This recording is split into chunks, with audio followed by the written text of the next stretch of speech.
Kisah Sahabat Nabi Ammar bin Yasir Bagian 3 Menjadi Gubernur Kufah. Ammar mengikuti seluruh peperangan pada zaman Rasulullah SAW. Di antaranya adalah Perang Badar, Perang Uhud, dan Perang Khandaq. Tampak begitu besar semangat juang Ammar dalam menegakkan agama Allah.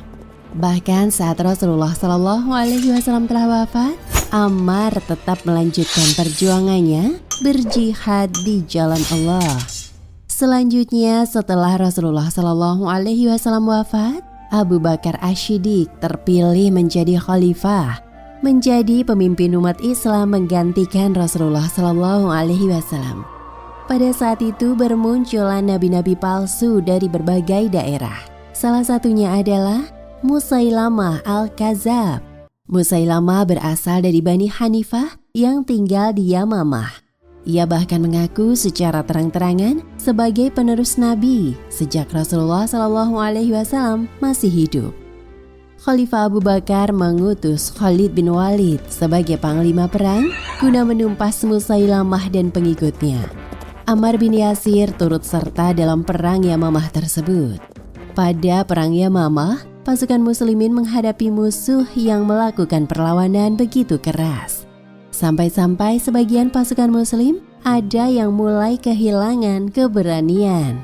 Melihat pasukan muslimin mulai melemah, Ammar berteriak dengan suara lantang, menggetarkan dan mengobarkan semangat juang mereka. Ia berdiri di atas batu sambil berseru. Pada saat itu, salah satu telinganya sudah terpotong dan hampir putus karena pertarungan yang sengit. Wahai kaum muslimin, apakah kalian akan lari menjauh dari surga? Saya Ammar bin Yasir. Apakah kalian hendak lari dari surga? Datanglah kemari.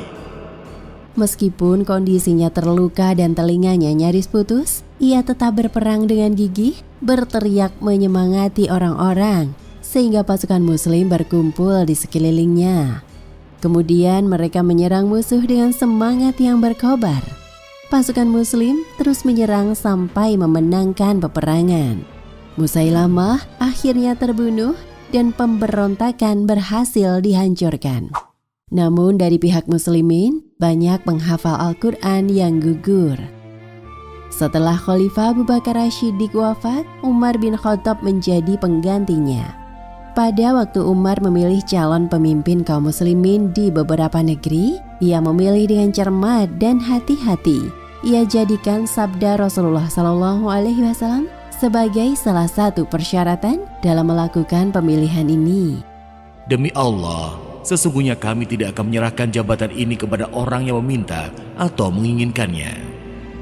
Maka Umar tidak akan memilih orang yang terlalu berambisi dan menginginkan jabatan. Aku menginginkan seseorang yang jika sedang berada di tengah-tengah kaumnya, walaupun dia bukanlah pemimpin kaumnya, tapi menampakkan seolah-olah dialah pemimpin mereka, atau seseorang yang kedudukannya sebagai pemimpin mereka, namun penampilannya bagaikan rakyat biasa. Tibalah waktu pemilihan Gubernur Kufah, sebuah provinsi dalam wilayah pemerintahan Islam yang terletak di Irak. Pandangan Umar tertuju pada Ammar bin Yasir. Ammar merupakan orang yang memiliki pengetahuan mendalam tentang Islam, sosok yang kuat dan pantang menyerah. Ia telah memberikan teladan tentang ketekunan dan ketabahan yang luar biasa. Sejak dakwah Islam pertama hingga ketika Islam telah berjaya, dirinya tetap rendah hati dan lemah lembut. Ia juga tidak berambisi terhadap jabatan. Umar segera menemui Ammar dan mengangkatnya sebagai gubernur Kufah dengan Ibnu Mas'ud sebagai pengelola Baitul Mal. Umar bin Khattab menulis surat untuk penduduk Kufah.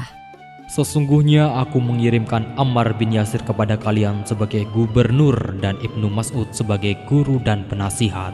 Keduanya termasuk sahabat Nabi Muhammad SAW yang terpilih dan termasuk sahabat yang ikut dalam perang Badar. Belajarlah dari mereka dan ikutilah teladan dari mereka. Berangkatlah Ammar bin Yasir bersama dengan orang-orang yang tertulis dalam surat tadi. Ammar adalah pemimpin yang bijaksana, soleh dan berhati lembut. Ia menerapkan peraturan yang tidak dapat ditembus oleh orang-orang yang rakus terhadap dunia. Pangkat dan jabatan yang diamanahkan kepadanya tidak menambah apapun demi keuntungan pribadi kecuali kezuhudan, kesolehan, dan kerendahan hatinya. Menjadi seorang yang berpangkat tidak membuat Ammar sombong ataupun lupa diri. Ia tidak memiliki pengawal dan rumah khusus. Hidupnya sederhana. Melihat penampilannya, banyak juga orang yang menghina atau merendahkannya. Namun Ammar tidak sekalipun menunjukkan kemarahan kepada mereka. Dikisahkan bahwa suatu hari ketika Ammar menjadi gubernur di Kufah, ia membeli sayuran di pasar, lalu mengikatnya dengan tali dan memikulnya di atas punggung. Kemudian ia membawa sayuran itu pulang, padahal ia adalah gubernur Kufah. Demikian Ammar adalah teladan besar dalam ketawadhuan. Ammar adalah seorang yang pemaaf. Jika ada seseorang yang melakukan kesalahan kepadanya, ia justru mendoakan dan meminta ampunan dari Allah untuk orang itu. Terkadang orang-orang berbicara kasar kepadanya, tetapi Ammar hanya menjawabnya dengan senyuman. Salah seorang dari kalangan awam pernah berkata kepadanya, "Wahai orang yang telinganya terpotong, Engkau telah menghina telingaku yang terbaik, karena ia ditimpa musibah saat perang di jalan Allah." Dalam riwayat lain dikisahkan bahwa orang-orang Basrah ikut dalam perang Nahawan. Ammar yang saat itu menjadi gubernur Kufah memberi dukungan kepada mereka. Pada akhirnya mereka meraih kemenangan. Maka orang-orang Basrah tidak berkenan berbagi harta rampasan perang kepada orang-orang Kufah. Salah seorang dari Bani Tamim berkata, "Wahai orang yang terpotong telinganya, apakah engkau ingin mendapatkan harta rampasan kami?" Engkau telah mencela telinga terbaikku. Telinga ini terpotong sewaktu aku berperang membela agama Allah. Masalah pembagian ghanimah itu dilaporkan kepada Khalifah Umar. Maka Umar menjawab, Sesungguhnya harta rampasan perang adalah hak siapa saja yang ikut dalam peperangan. Umar bin Khattab biasanya bertanya kepada masyarakat tentang para gubernurnya, sebab ia khawatir jika para gubernurnya tidak bertindak adil dan berbuat zalim. Maka Umar juga bertanya kepada penduduk Kufah tentang Ammar. Inilah jawaban mereka. "Demi Allah, bukan engkau yang mengangkatnya menjadi gubernur atas kami, namun Allah lah yang mengangkatnya." Bertakwalah kalian kepada Allah, katakanlah sebagaimana yang dikatakan, "Demi Allah, akulah yang mengangkatnya menjadi gubernur atas kalian. Jika benar, maka ia dari Allah, dan jika salah, maka ia dariku." Setelah beberapa lama Ammar bin Yasir menjadi gubernur Kufah, akhirnya ia diberhentikan oleh Umar bin Khattab.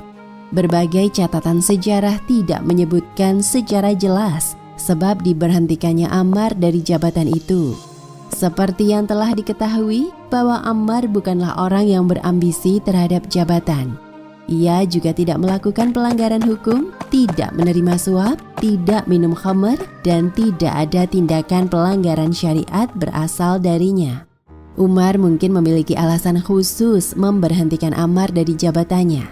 Ketika Umar bertanya, apakah dirinya tidak senang karena telah diberhentikan? Maka Ammar menjawab, "Saya tidak menyukai baik pengangkatan maupun pemberhentianku." Lepas dari jabatannya, Ammar kembali menjalani hidupnya seperti biasa, beribadah dan melakukan berbagai kebaikan. Ia menebarkan ilmu dan mendidik orang-orang. Demikian kisah Ammar bin Yasir radhiyallahu anhu bagian 3. Hikmah yang bisa dipetik dari kisah tadi antara lain: pertama, Ammar memberikan teladan tentang kesabaran. Meskipun fisiknya dihina, ia tidak marah dan menerima takdir Allah. Kedua, hendaknya pangkat dan jabatan tidak membuat seseorang sombong, sebagaimana Ammar bin Yasir yang tetap rendah hati dan sederhana meskipun menjabat sebagai gubernur Kufah. Wallahu a'lam bishawab.